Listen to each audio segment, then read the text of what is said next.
নীলকণ্ঠ বা অপরাজিতা যেটাই বলো, এটা পাতো দিয়েছিলাম। ছোটো চারা এখন টবে বসিয়েছি, আমাদের বাড়িতে বানানো টব।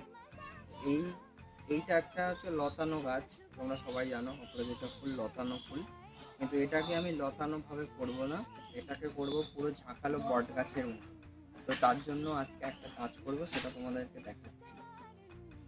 এই যে লতাটা দেখছো, এটা মাথা থেকে উপর দিকে বেরিয়ে যাচ্ছে, এইটা আমরা বাড়তে দেব না, এটাকে আমাদের এখান থেকে কেটে দিতে হবে। জাস্ট দেখতে পাচ্ছ এই যে গোড়ায়, এই যে গোড়া থেকে কিন্তু আর একটা এরকম সিঁড়ি বেরোনোর চেষ্টা করছে, মানে লতা এখান থেকে কিন্তু বেরোবে। তো আমরা কি করব, ঠিক এই ঠিক মাথার উপর থেকে একটাকে আমাকে কেটে দিতে হবে এর মতো করে। এই যেটা কেটে দিলাম এর মতো অনেকগুলো কুশি এখান থেকে কিন্তু দুটো তিনটে বেরোবে, এখান থেকে বেরোবে, বেরিয়ে যত বেরোবে তত মাথা থেকে কাটতে হবে, কাটতে কাটতে আস্তে আস্তে কিন্তু ঝাপালো হবে, পুরো বট গাছের একটা শেপ নিয়ে নেবে।